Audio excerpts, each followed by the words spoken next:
Sinalizar para quem está em pé que tem lugar aqui, aí. Fica à vontade. Em outros lugares também. Deixa eu entregar aqui, é porque tem gente que tem que assistir a palestra em pé. Senão a fala enfadonha do palestrante De repente, né? vai minando, né? Assim. É que bom. Que Jesus possa nos inspirar e que a gente possa experimentar momentos de compartilhamento interessante para ambas as partes. É uma satisfação retornar a essa casa. E eu gostaria de fazer uma pergunta que sempre faço quando sou convidado, nas poucas vezes em que sou convidado a falar numa instituição espírita. Temos alguém aqui que veio pela primeira vez na instituição? Nenhum aqui. Nenhum. Eu acho que vocês conhecem essa música. Eu sou maior do que era antes. Estou melhor do que era ontem. Eu sou filho do mistério e do silêncio. Somente o tempo vai me revelar quem sou.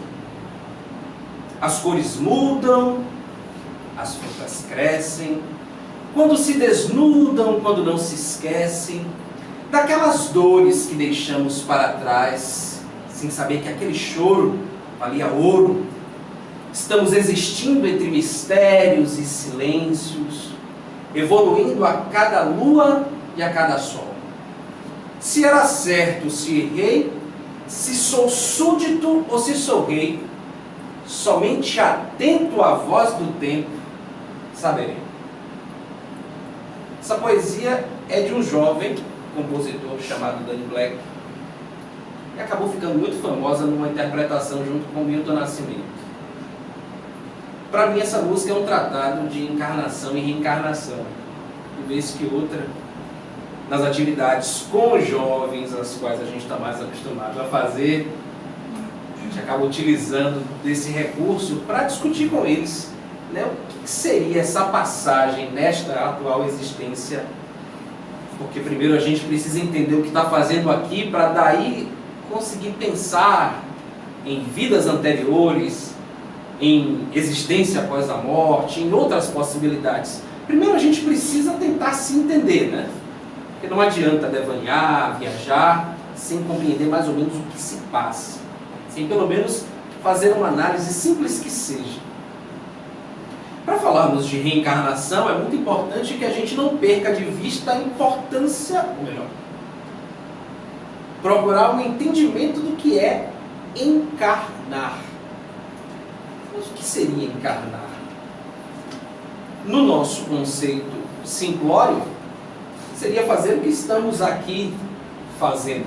Estamos em espírito presos a um corpo, experimentando uma existência com um nome, uma identidade, com características específicas, com um pai, uma mãe, mesmo que hoje eles não convivam conosco, ou mesmo que não tenhamos conhecido esses genitores, com filhos, amigos, parentes, com um trabalho, com uma tarefa, com uma predisposição, com uma facilidade para algumas coisas, com uma dificuldades para outras tantas. Eu, por exemplo, adoro matemática e me pelo, adoro número que sai correndo.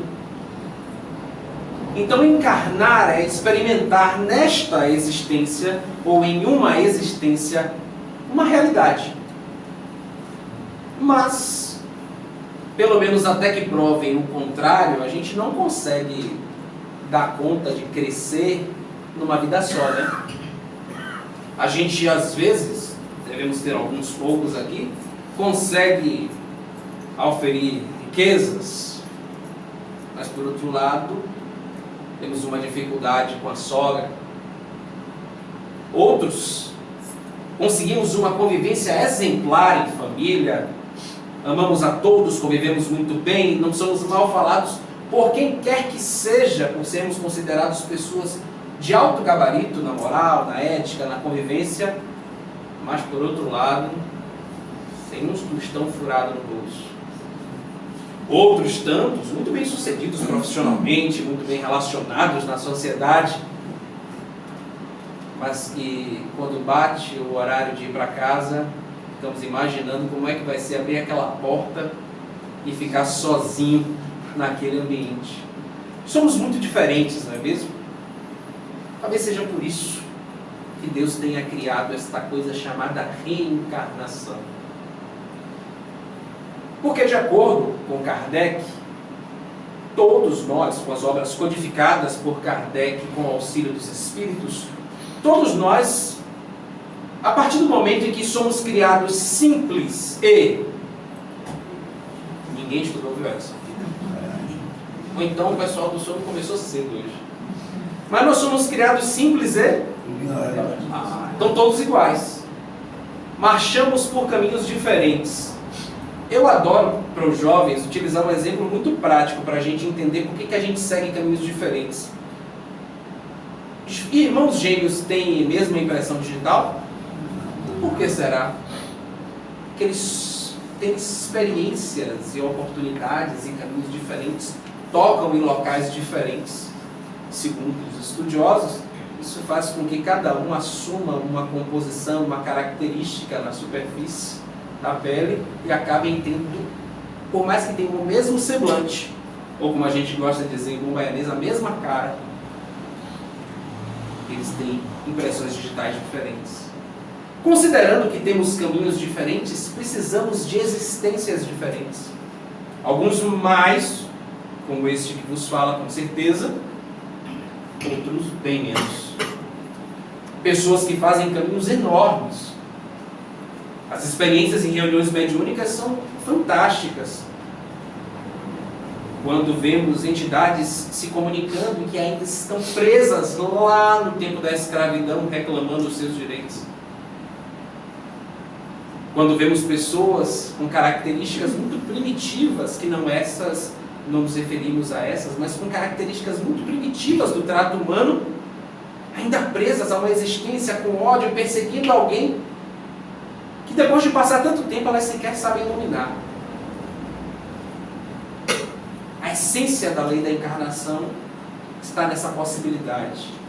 Possibilidade de não darmos conta em uma única encarnação daquilo que viemos fazer aqui.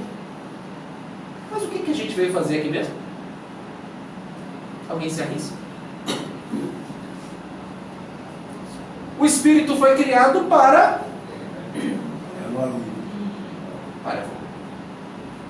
o espírito foi criado para crescer, para buscar se superar, para se burilar, mas ele encontra nesse meio de caminho muitas dificuldades.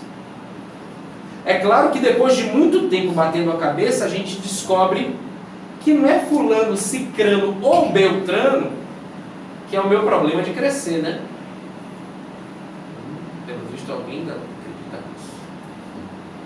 As descobertas das nossas limitações na convivência com cicrano, beltrano ou fulano é que fazem com que a gente não consiga chegar muito longe, às vezes.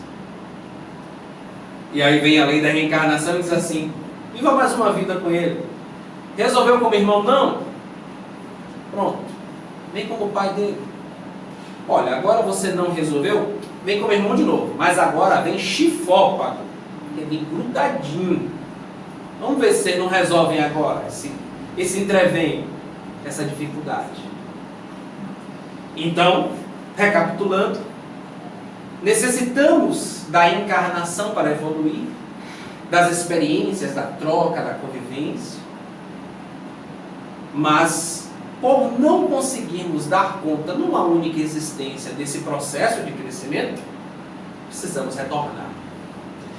E é nessas idas e vindas, tentativas e acertos, que se torna prazeroso ser filho de Deus. Porque nesse caminhar a gente descobre uma coisa chamada misericórdia. É aquele ser difícil que ninguém gosta do cabra, ninguém gosta do cidadão, mas tem uma mãe que atura todas as chatices, que atura todas as dificuldades, todas as circunstâncias em que ele se mete. É aquele irmão mais novo, com menos condição, que passa necessidade, tem sempre uma palavra amiga para aquele abastado, para aquele dono da verdade. É o desemprego, é a falta do dinheiro, é o divórcio, é o adultério. Todas ferramentas humanas utilizadas a serviço da misericórdia. E aí muita gente vai pensar assim, né? Bom, então eu cheguei aqui no centro cheio de dificuldades. Eu tenho vários problemas para resolver e aprendi o seguinte: bom na vida realmente é quem só sofre, porque esse está salvo. Eu não disse isso. Ninguém aqui está fazendo propaganda da vida em sofrimento. Mas com certeza faremos como espíritas e como cristãos sempre o convite à reflexão do porquê sofremos. Porque enxergamos determinadas dificuldades pelas quais passamos como despenhadeiro. E quando essa dificuldade passa, a gente precisa de um despenhadeiro maior. Para a gente aprender que não vai se jogar. Para a gente aprender que é possível utilizar a sabedoria, a vivência e a inteligência para construir pontes. Aliás, expressão que está muito em voga hoje em dia entre os coaches, entre os grandes e os especialistas do trato humano, né? Sejamos menos ilhas, nos transformemos mais em pontes. Isso Jesus já falava. Quando entendia a mazela do outro, e ao invés de chegar com todo o seu cabedal de espírito superior, de governador desse planeta, e ao invés de começar a dar lição de moral para a mulher adulta, perguntava numa humildade fantástica: o que queres de mim? O que queres que eu faça? E mesmo depois de oferecer um remédio necessário, não se despedia dizendo: olá, meu rapaz, vá em paz, não tornes a pecar. Para que esse remédio faça efeito, como o médico abençoado que lhe recebe no pronto-socorro e diz assim: olha, o senhor está vindo aqui com esta dor de cabeça. Esta dor de cabeça, ela é fruto de um problema gástrico. O senhor precisa cuidar de como se alimenta para não ficar gordinho desse jeito. Para ter mais cuidado com o seu jumentinho, com o seu corpo, como se referia nas crianças ao corpo. Cuidado com esse jumentinho. Então esse remédio, ele é um paliativo. Ele vai fazer com que essa dor de cabeça passe agora. Mas para que você resolva o seu problema gástrico que está causando dor de cabeça ou febre, é preciso uma mudança de postura. E o que isso tem a ver com a reencarnação? É que toda vez que a gente não aprende, a dor gástrica se transforma numa úlcera. E pode se transformar num câncer. E tem gente que precisa agilizar tanto essa mudança que acaba tendo várias encarnações numa mesma. E que não se apercebe, que não presta atenção, que não tem cuidado com isso. Mas é muito fácil a gente falar das mazelas humanas falando de saúde, porque só a falta de saúde faz com que a gente dê um freio de arrumação na vida, não é mesmo? Então vamos voltar para a nossa lei da reencarnação. Pô, Felipe, lá no Livro dos Espíritos, Kardec questiona as entidades venerandas se quantas encarnações são necessárias para que um espírito que nasce simples e ignorante, quantas encarnações ele necessita para chegar ao ponto máximo da evolução? E eis que recebe como resposta diversas, muitas, várias. Mas há como estabelecer um número? O que a gente acabou de falar sobre a impressão digital dos gêmeos? Cada um escolhe um caminho. Então, mais à frente tem uma pergunta ainda mais palpitante. E aqueles seres que desde o começo resolveram seguir à risca na linha que não é a linha do trem, mas que buscaram experimentar vivências éticas, morais, de acordo com o que nós conhecemos e preconizamos como cristãos. Ainda estes vão necessitar retornar, porque são diversas as experiências. Mas eles terão de sofrer? O que é o sofrimento? Agora há pouco, Edson, quando concluía a sua parte introdutória, diz que paz é um estado de... Seria errado entender que sofrimento também é um estado de espírito? Não fosse dessa forma, os especialistas em mídia, em imprensa, não conseguiriam tocar tão a fundo o coração de cada pessoa à frente de uma tela de televisão ao contar as histórias de pessoas que se superaram. Há algum tempo, eu e minha esposa assistimos uma palestra do Mário Sérgio Cortella. E ele, numa das histórias, diversas histórias que ele contava, ele se referiu a ter encontrado uma comitiva de atletas paralímpicos. E ele falava sobre a postura daquelas pessoas moletadas e tal. Enquanto metade do aeroporto estava impressionado com aquele pessoal sem braço, sem perna, ou com as pernas, mas sem poder usar e se equilibrando nas muletas, para lá e para cá, resolvendo tudo, parando, lanchando, fazendo check-in, tudo e tal. Metade do aeroporto estava assim, se questionando como é que eles conseguiam fazer aquilo. E agora há pouco nós dissemos que sofrimento era estado de espírito também, né? Será que se isso acontecesse com um de nós aqui, se nos faltasse um braço, uma perna, ou se fôssemos, ou podemos aqui, pode ter alguém presente com alguma mazela de saúde, com alguma dificuldade crônica assim, como seria a nossa postura? Nós conseguiríamos, por exemplo, associar a falta de dinheiro para pagar a conta de luz a não ter uma perna para exercer uma atividade laboral, uma atividade profissional? Ou seria exagerar demais? Porque o paratleta precisou superar para poder ganhar o pão de cada dia. A pessoa que eu conheço, tenho a bênção de conhecer algumas pessoas que lidam com câncer há 18, 19, 20 anos, que são aposentadas e ainda trabalham, senão na casa espírita, em horário de expediente, e se dedicam tal qual fosse a sua atividade profissional.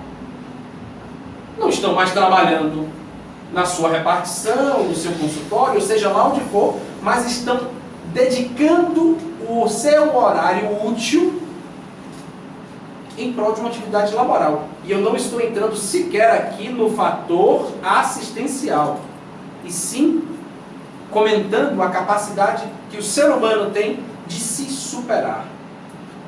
Mas eu volto a questionar, o que isso tem a ver com a lei da reencarnação? É que cada elemento sendo observado ao seu modo, se reunido, são exatamente o retrato daquilo que precisamos fazer para reencarnar menos. Para vir menos.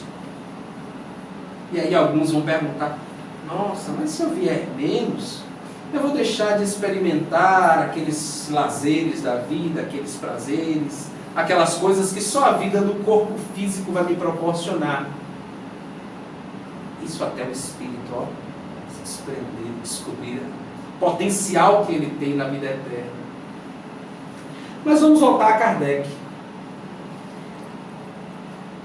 Voltar a Kardec porque comentamos agora há pouco sobre os espíritos que desde o começo andaram na linha, que ao serem criados, buscaram e optaram pelos caminhos mais retos. Por que será que eles convivem conosco?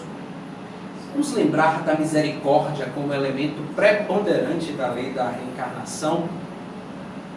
Normalmente, acredito que boa parte dos que aqui estão, quando enfrentam na vida uma determinada dificuldade, seja na casa espírita, seja na vida profissional, seja no lar. Essas pessoas têm sempre uma referência. Elas têm sempre, de um jeito ou de outro, alguém com quem convivam e que digam assim: mas é impressionante. Quando eu me aproximo de fulano, mas rapaz, é um negócio que eu não sei explicar.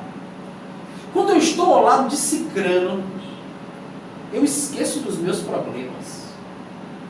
Eu não sei se a casa tem, eu acredito que sim, mas normalmente quando nós fazemos essas visitas às pessoas doentes ou às pessoas menos abastadas, Edson está me confirmando que sim, óbvio que nós não desligamos a nossa vida cotidiana para ir para o centro. O problema de casa é o problema que continua te seguindo. E aí, às vezes, muitos estudiosos pegam as 5 obras de Kardec principais, viram de cabeça para baixo, para cima, folheiam, estudam, li o livro dos Espíritos pela enésima vez e não conseguem encontrar as respostas para as próprias dificuldades.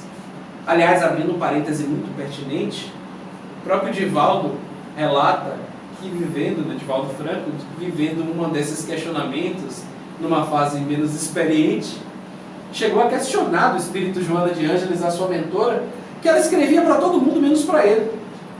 E ela, de forma muito paciente, disse: meu filho, escrevemos juntos já tantos livros. Quem primeiro escreve é você, quem primeiro lê é você. Eu escrevo para você, depois você multiplica para os outros.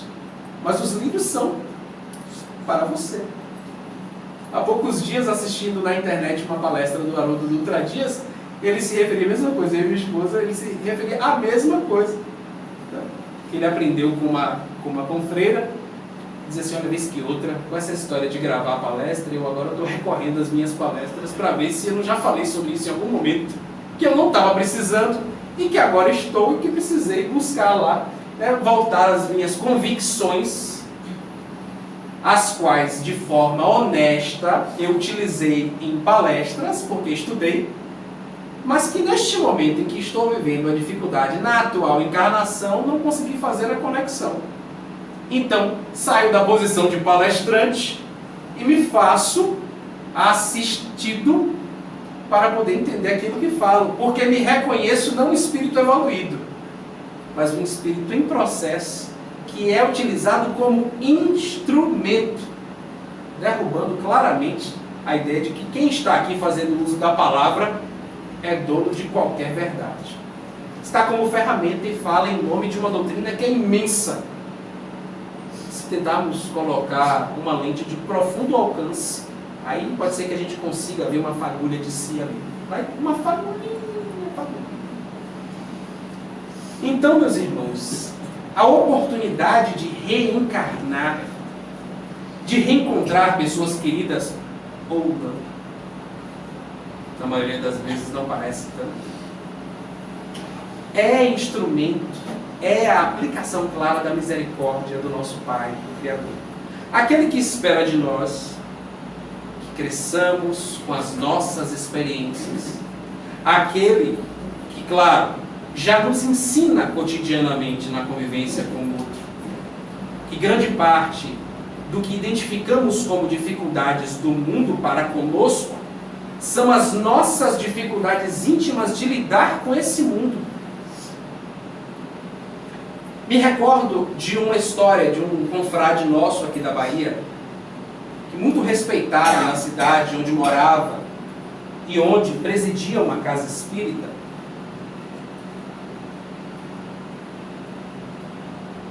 Já com os filhos criados, com uma folha de serviço respeitadíssima, estava nos seus afazeres na casa religiosa, na casa espírita, quando é chamado à porta por uma pessoa anônima e se dirige a ele e fala: seu fulano, tudo bom? Tudo bem, minha filha. Ele muito acolhedor, muito atencioso com as pessoas. Percebeu? Você quer entrar? Não, eu quero falar daqui com o senhor mesmo. E ele percebeu que ela estava com a criança no colo. E ele disse: o que ele traz aqui? O que eu posso lhe ajudar? Eu estou querendo, seu fulano, que o senhor crie esse menino aqui. Porque o senhor me conhece de vista, eu sou assistido aqui da instituição. E dificuldades da vida, pelas opções que fiz, eu ganho a vida com o meu corpo. O senhor sabe disso. E eu acho que eu não tenho condições morais de dar uma vida digna para essa criança. Então, considerando que o senhor é um homem muito respeitado na cidade, um homem muito caridoso, eu resolvi trazer essa criança e lhe pedir a caridade de que crie como seu filho. Imagine o relato dele. Eu recebi um relato do relato dessa história, que me emociona e que sempre que possível eu reflito muito sobre essa situação pela coragem dele ao tomar essa decisão. A primeira coisa que ele imaginou foi: como é que eu chego em casa, viro para a mulher e digo que trouxe um filho para a gente criar? Como é que eu explico isso dentro de casa? Os homens aqui presentes que o digam, né? Como é que pode? Mas imediatamente ele parou e disse: minha filha, reflita direito. Você está tomando uma atitude assodada, precipitada. Você pensou direitinho? Não, pensei sim, seu fulano.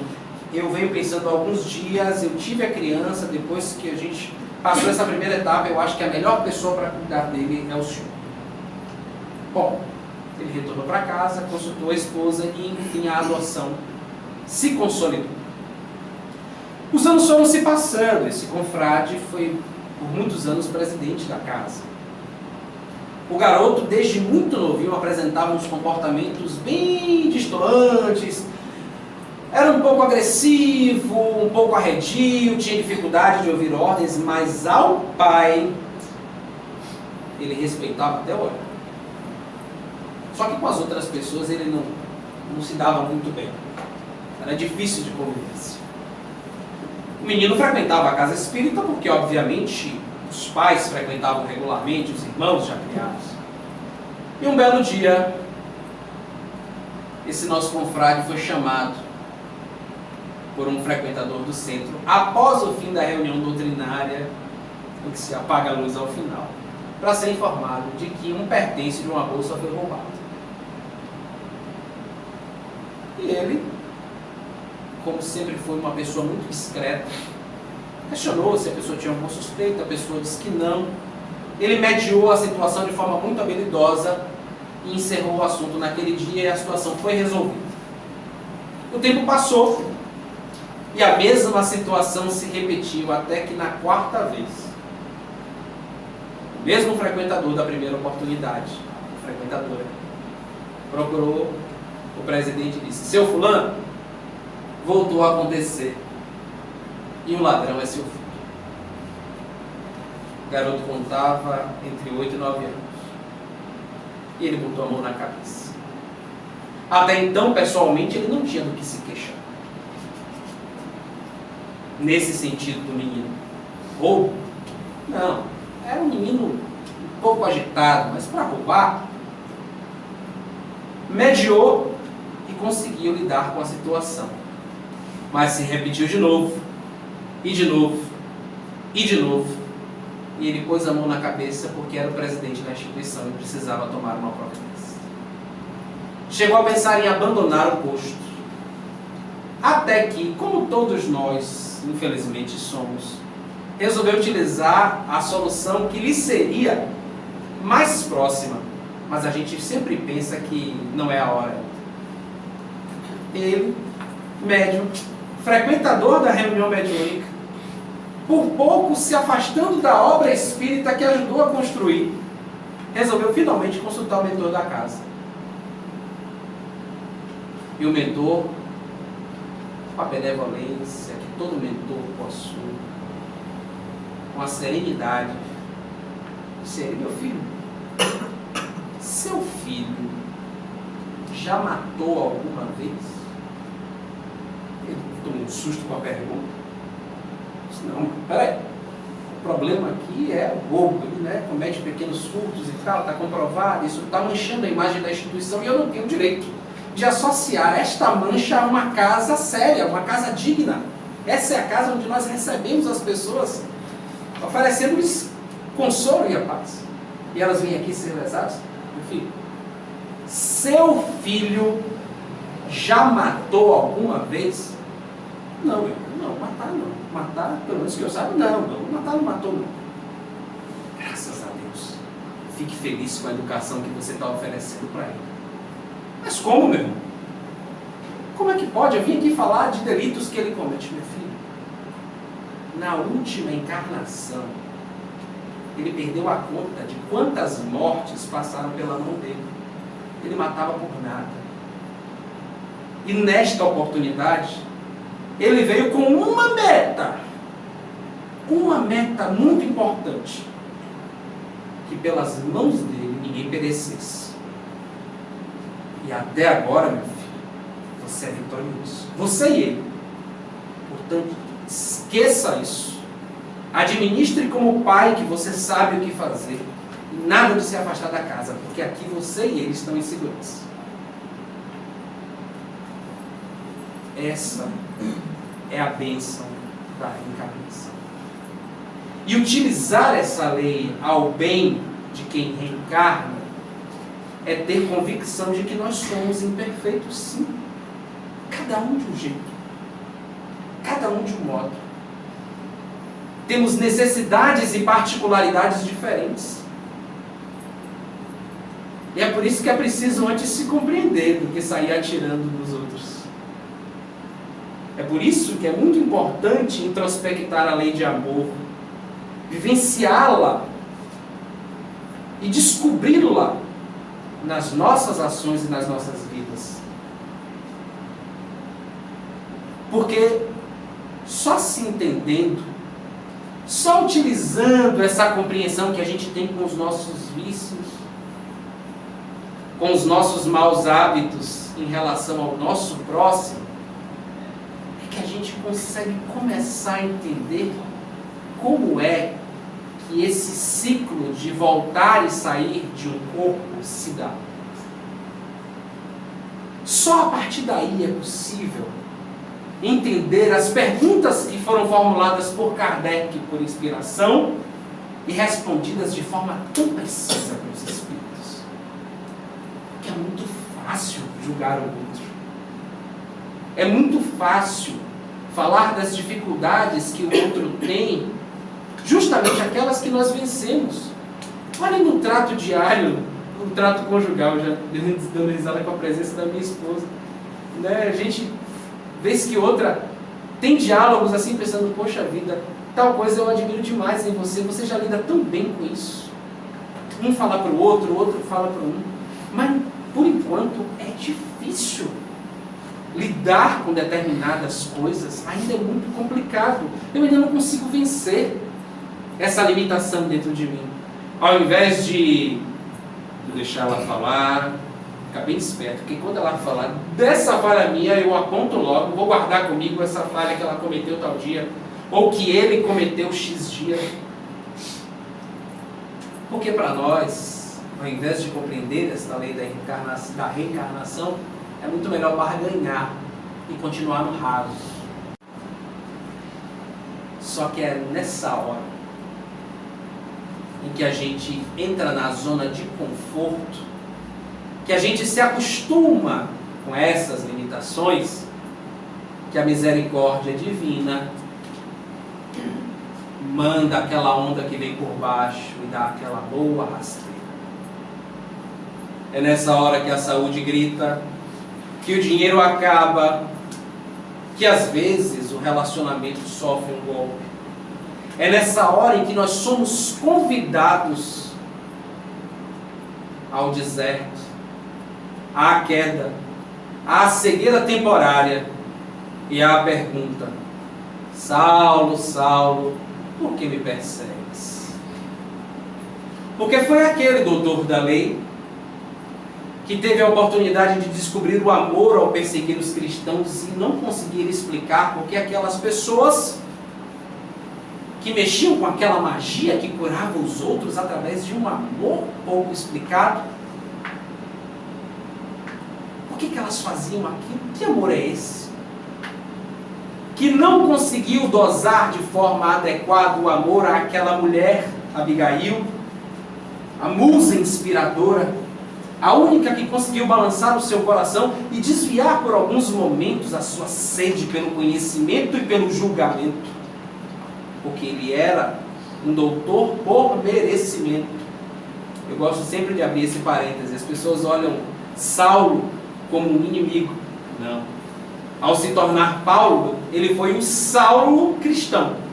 Aquela disciplina, aquela dedicação, aquele compromisso tomou um outro caminho.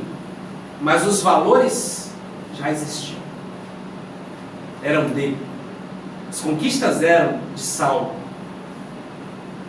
Quem não está entendendo e ficou curioso, procure a obra Paulo e Estevão, Francisco Cândido Xavier, uma psicografia de Francisco Cândido Xavier do Espírito Emmanuel. Uma obra divisora de águas para muitos espíritas, como esse que nos fala, foi presenteado na adolescência por esse que está aqui.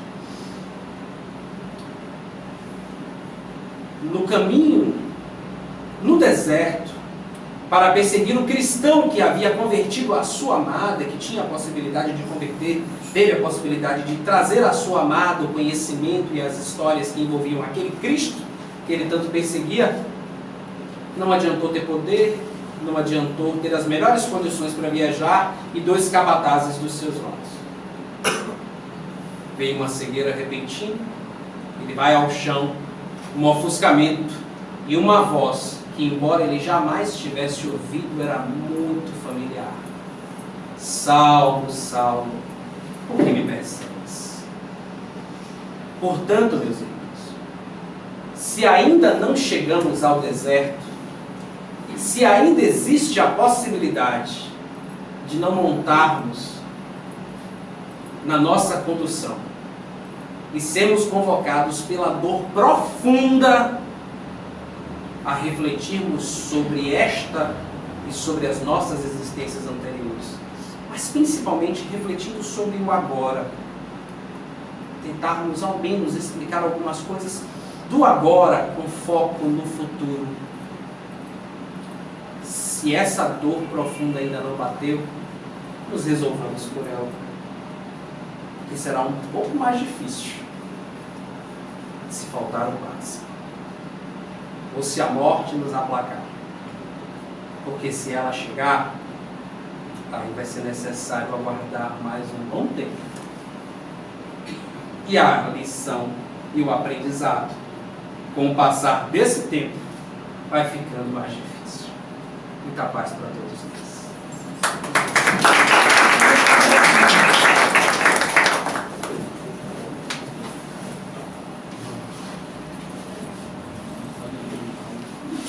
Vou pegar a sua.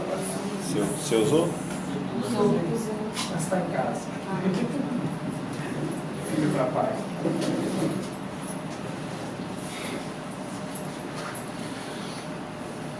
Meus irmãos, a reencarnação é uma ideia muito antiga, milenar, surgida nesse mundo muito tempo antes que Jesus Cristo chegasse até a Terra, que Ele preparou para essa humanidade que ainda se utiliza dessa casa planetária comum para aprender. Esse nosso mundo ainda é muito atrasado, especialmente do ponto de vista moral. Do ponto de vista intelectual, do ponto de vista tecnológico, ele já deu grandes passos. Esse planeta já cresceu muito. E todos os seres que o habitam, encarnados e desencarnados, deram a sua contribuição para o progresso e continuarão dando tantos outros que vão surgindo, contribuindo para que este mundo supere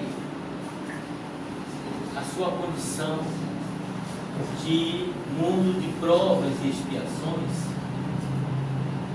e passe para um degrau um pouco mais alto, que chamamos de mundo de regeneração. Na Revista Espírita de 1863, no mês de dezembro, Allan Kardec publicou um texto a que deu o título Período de Luta. Nesse texto, ele expõe as várias etapas, os vários períodos que o Espiritismo passaria até chegar ao período de regeneração social. Então começa com o período da curiosidade, que é o período das mesas girantes, entra no período filosófico, o segundo período, que é quando ele lança o Livro dos Espíritos, em 18 de abril de 1857, e com o lançamento do Livro dos Espíritos, essa doutrina ganha uma difusão extraordinária, especialmente na França, mas em outros países da Europa também. E com este avanço na difusão do Espiritismo, aquilo que no começo despertou a curiosidade dos salões parisienses, quando pessoas frívolas interpretavam os fenômenos das mesas girantes e falantes como entretenimento, Allan Kardec, ao perceber o que estava ocultamente, invisivelmente produzindo aqueles fenômenos, era uma inteligência porque até aquele período e até hoje ninguém poderia admitir que uma mesa pudesse se movimentar por si só, não tivesse alguém usando uma força física para deslocá-la, e muito menos uma mesa se comunicar com as pessoas.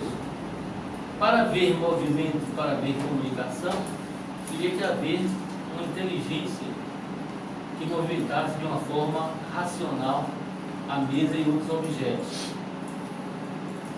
Então, quando, com o lançamento do Livro dos Espíritos, a doutrina foi se difundindo, foi se ganhando mais espaço, mais cidadania, essa doutrina despertou a ira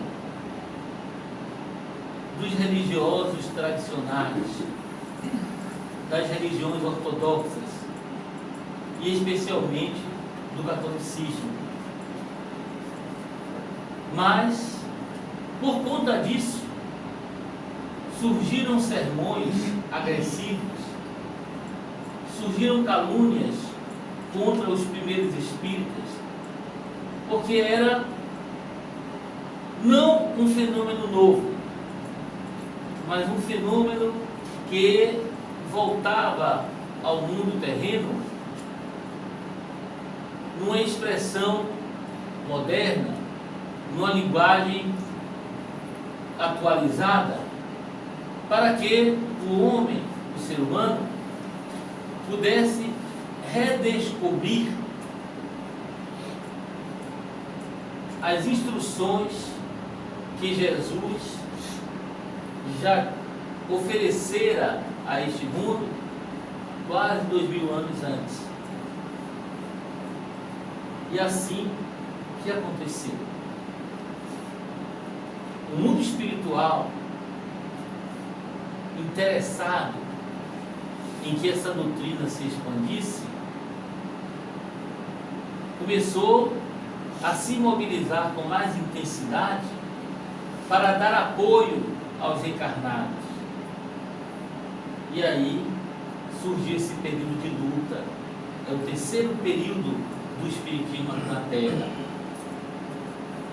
Depois esses benfeitores espirituais começaram a mandar mensagens de apoio emocional e moral, vitalizando, fortalecendo os primeiros divulgadores do Espiritismo. E então surgiu o quarto período, chamado período religioso, com o lançamento do Evangelho segundo o Espiritismo. Depois desse quarto período, veio o quinto, chamado período intermediário. Este período intermediário, mais tarde, estava previsto ganhar uma outra denominação de acordo com o que ele iria realizar. E tudo indica que, se fosse dar outro nome a esse período intermediário, esse nome provavelmente seria um período científico, em que os homens de ciência começaram a se interessar pela doutrina. Mas todas as turbulências, todas as revoluções no campo do saber, quando se trata de alguma coisa nova e essa coisa, essa informação tem realmente valor, ela provoca reações. É uma ojeriza ao novo, uma aversão ao novo que a maioria de nós possui. Nós temos medo do novo. Repare que, de modo geral, as revoluções sociais têm à sua frente geralmente pessoas mais novas, porque os antigos vão se acomodando, vão se acostumando, vão estacionando e não querem saber de novidade. Mas aí, o último período, o sexto período, seria chamado o período da renovação social, ou regeneração social. Pelos informes oferecidos por Allan Kardec naquele texto, publicado, repito, na Revista Espírita de 1863, ele imaginava que o século XX seria o século em que essa difusão da doutrina e essa regeneração social no planeta ganharia a cidadania. E de fato o século XX foi um século que muita coisa surgiu no campo da ciência, foi um progresso fabuloso. Mas ao mesmo tempo que isso acontecia também no campo das relações humanas, no campo dos valores emocionais, o homem ainda engateava no século XX e continua ainda engateando no século XXI. Basta que nós observemos o que acontece na nossa sociedade. É muito fácil nós interpretarmos isso, porque essa doutrina é uma doutrina eminentemente racional. E ela,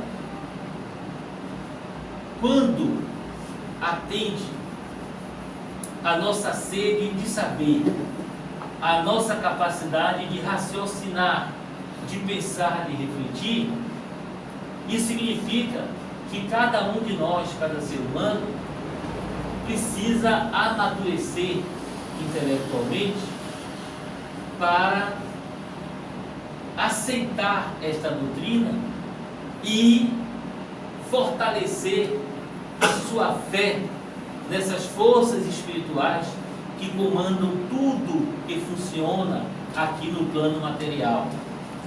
Sendo assim, a reencarnação, que poderia, no seu início, ser considerada pelo homem moderno, o homem de hoje, uma crença, as pesquisas, os estudos feitos em torno deste tema permitiram a todos os estudiosos chegar a uma conclusão de que se trata de uma lei universal. Não é uma crença específica desta ou daquela religião, mas se trata de uma lei universal. Por que uma lei universal? Porque não é privilégio de determinado grupo social, de determinado campo do saber. É algo que faz parte do patrimônio cultural da humanidade. Nós jamais poderíamos compreender muita coisa que acontece neste mundo se não surgisse esta lei da reencarnação. Uma coisa interessante é que quando uma lei pertence, digamos assim, ao conjunto de leis universais que regem a vida neste e em outros mundos, esta lei, considerada natural, faz parte do conjunto de leis divinas ou leis cósmicas. Então, é muito difícil, praticamente impossível, nós compreendermos a justiça divina sem considerarmos a reencarnação. Mas, para aceitarmos e compreendermos a reencarnação, temos que admitir a imortalidade da alma. Porque o homem, o ser humano que nós somos, não corresponde apenas a uma existência única na vida material. Então a pessoa que hoje é Edilton, no meu caso, é Felipe, é Ariane, é Edson, é Maria, José, João, aí é a personalidade, é a pessoa, é a vida corporal. Mas o indivíduo é o espírito, é o ser espiritual que vitaliza e que dá inteligência a Edilton, a Felipe, a Ariane, a Edson, a João, a Maria, todas as pessoas, todos nós. Então, não há como compreender reencarnação se não aceitar essa outra verdade que é a realidade da vida espiritual. Existe prova da reencarnação? A ciência materialista da verdade tem medo dessas verdades que os imortais mandam para nós aqui na Terra. Tem medo, porque significa uma revolução que não teria a condição de dar conta, de aceitar. Então, quando nós buscamos o conhecimento intelectual, o aspecto filosófico da doutrina espírita, o aspecto científico da doutrina espírita, então a pessoa que tem muita erudição, que tem muito saber e que gosta de exibir a sua erudição, exibir o seu saber, essa pessoa impressiona muita gente. Mas isso ainda não é o mais importante para a evolução do espírito. Porque tanto o conhecimento filosófico quanto o conhecimento científico, dentro da realidade do nosso mundo, nos mantém na superfície da evolução. É aquilo que chega de fora para dentro. São leituras, são raciocínios, são pesquisas. Mas a evolução, o progresso, que mais desafia cada um de nós, é aquela que precisamos realizar de dentro para fora. É aquela quando nós fazemos um mergulho no nosso mundo íntimo, quando nós nos olhamos no espelho, vemos aquela cara ali, mas não é aquela cara que interessa. Olha para o espelho para olhar para dentro de si e descobrir o que precisa fazer para promover a sua iluminação interior. E praticamente ninguém consegue realizar essa iluminação interior numa vida só. Não sei se eu já falei aqui em outra oportunidade, mas tem algumas personalidades que nós aprendemos a apreciar depois que conhecemos o Espiritismo e que nós poderíamos classificá-las como espíritos completistas, como André Luiz denomina. Que é um espírito completista? É aquele que vem para a encarnação, ele reencarna aqui na Terra para realizar uma missão, uma tarefa, e ele realiza totalmente, vai mais além.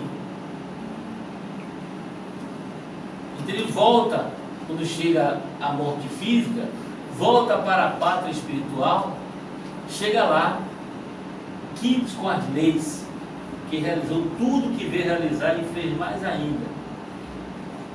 Então, a reencarnação ajuda nesse sentido, nos tira do comodismo. Como esse assunto é um assunto muito rico de aspectos a ser considerados, eu ia falar uma coisa aqui, eu estou falando outra, que não falei em Edgar Cayce, mas é um assunto que cabe bem num seminário que Edson vai convidar pessoas mais preparadas para desenvolver aqui, que não seja eu, talvez Felipe, não eu, mas tem dois tipos de estudos que, de certo modo, se a ciência formal fosse menos preconceituosa, essa ciência aceitaria como provas da reencarnação. Um desses estudos são realizados com lembranças espontâneas de vidas passadas, recordações de vidas passadas, em que crianças e pré-adolescentes começam a dizer que viveram em tal lugar, em tal país, etc. E os pesquisadores vão lá naquele endereço e identificam o nome da pessoa que viveu lá. Não tinha como aquela criança ou aquele adolescente saber, mas o interessado em comprovar vai até lá e comprova de todos os dados, ou até leva aquela criança, aquele adolescente, e aquela criança, aquele adolescente se identifica completamente com aquele ambiente, com aquele país, e ele vai certinho identificando o nome dos lugares, se existem ainda pessoas do tempo que ele viveu ali, que está por ali, ele identifica. É muito interessante. Foi publicado um livro intitulado 20 casos sugestivos de reencarnação por um neurocirurgião americano chamado Ian Stevenson.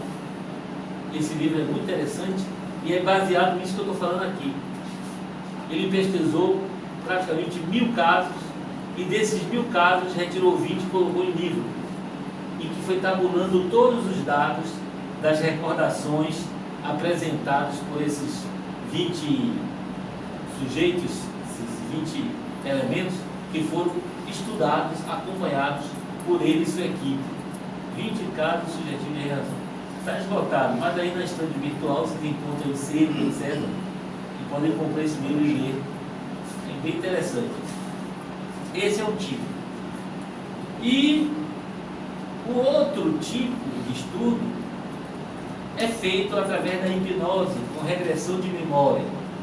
Hoje em dia, essa regressão de memória tem sido muito utilizada como uma terapia psicológica.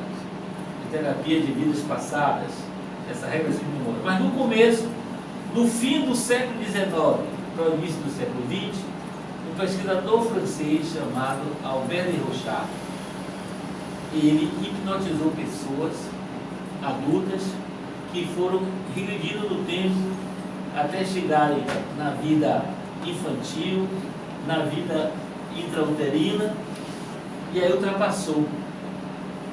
E essa pessoa foi dizendo que já estava em tal lugar, dizendo os detalhes do lugar onde estava, já não era mais aquela personalidade da encarnação atual.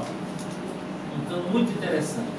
E isso foi tão interessante que o nosso saudoso confrade Hermínio de Miranda, na década de 70 do século passado, publicou na revista Reformador da Federação Espírita Brasileira vários artigos com base nesses estudos desse francês. Na década, eu tive acesso a essa revista, mas eu já perdi, não sei onde estão.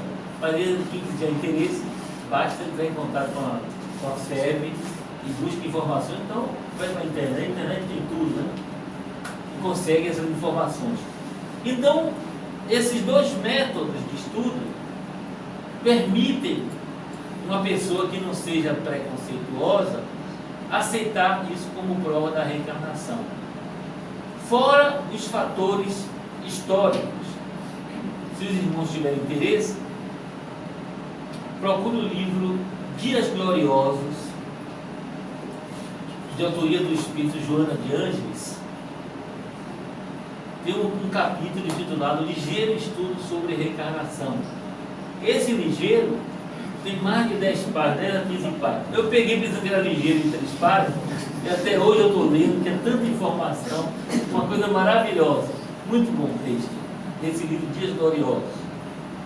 Tem também um livro intitulado Muitas Moradas, de autoria de Dina Serminara, um autor italiano, que mostra a vida de Edgar Cayce. O que esse Edgar Cayce foi? Foi um sensitivo americano que ficou conhecido como o profeta adormecido.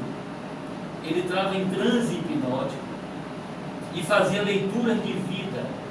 Então a pessoa chegava com um problema de saúde em que os médicos já não encontravam solução, e ele entrava em transe e ia buscar explicação na vida passada daquela pessoa, por que está passando por tal ou qual problema. Então buscava informação durante o transe e aí apresentava a pessoa. Muitas curas foram obtidas.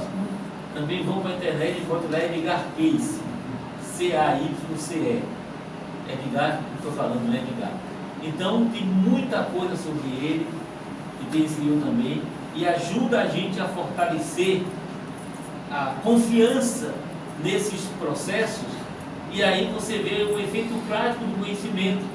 Que a gente não está falando aqui em reencarnação só por falar, mas vai fortalecer a nossa fé, porque a doutrina espírita adotou a lei da reencarnação para nós espíritas compreendermos melhor como funciona a justiça divina. Felipe falou aqui no sofrimento. Por que se sofre? É a realidade deste mundo. A Terra é uma escola? É. A Terra é um hospital? É. A Terra só não é lugar de lazer, frivolidade. A vida humana é algo muito sério para nós levarmos na brincadeira. A gente tem que levar a vida de uma forma bem-humorada, mas com muita seriedade, sem carranca, mas com seriedade, para trabalhar pelo nosso progresso. Muita paz.